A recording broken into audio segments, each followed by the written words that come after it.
ஆண்டவரும் அருமை இரட்சகருமாகிய இயேசு கிறிஸ்து நாமத்தில் அன்பின் வாழ்த்துகள். இன்னைக்கு நாம் இந்த உலகத்தில் வாழும்போது பார்க்கும்பொழுது அனைவருடைய வாழ்க்கையில கவலை கவலை பிள்ளைகளை குறித்து கவலை, இன்னைக்கு பிள்ளைகளுடைய திருமண காரியம் நடக்கலையா கவலை, ஒரு கர்ப்பதிங்க இல்லையா கவலை, வியாதி நிமித்த கவலை, நாளைக்கு என்ன செய்ய அதுக்கு என்ன செய்ய சொல்லி கவலை கவலை கவலை. இன்னைக்கு எல்லாருக்கும் கவலை வரதான் செய்கிறது.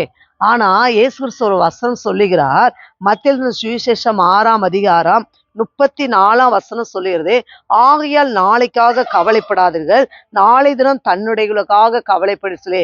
அப்படின்னா நாளைக்காக நாம் கவலைப்படக்கூடாது.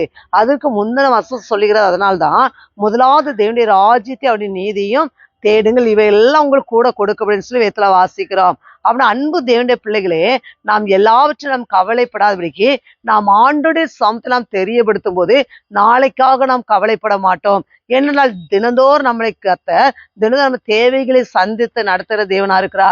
இன்னைக்கு அநேகருக்கு நாளைக்கு என்ன குழம்பு வைக்க, நாளைக்கு என்ன சாதம் செய்ய, இதிலே கவலைப்பட்டு நாம் நாட்களை கழித்து கொண்டிருக்கிறோம். மனுஷனுடைய இருதயத்துல கவலை அதை ஒடுக்கும் என்று சொல்லி வேதத்துல வாசிக்கிறோம். எனவே நாம் கவலைப்படாததுக்கு எல்லாவற்றும் நாம் ஆண்டுடைய சமத்துல அமர்ந்திருக்கும் போதே கர்த்தர் நம்முடைய கவலைகளை மாற்றி அவர் சந்தோஷமாய் நம்மளை மாற்றுகிற தேவனா இருக்கிறார். அதனால நீங்க கவலைப்படாதீங்க. எந்த ஒரு சூழ்நிலையும் ஆண்டவருக்கு தெரியப்படுத்துங்க. அவர் என்ன செய்வாரோ அவர் உங்களுக்கு அற்புதங்களை செய்வார், நன்மையான காரியங்களை செய்வார். எனவே கர்த்தர் தாமே உங்களை ஆசீர்வதிப்பாராக. ஆமென்.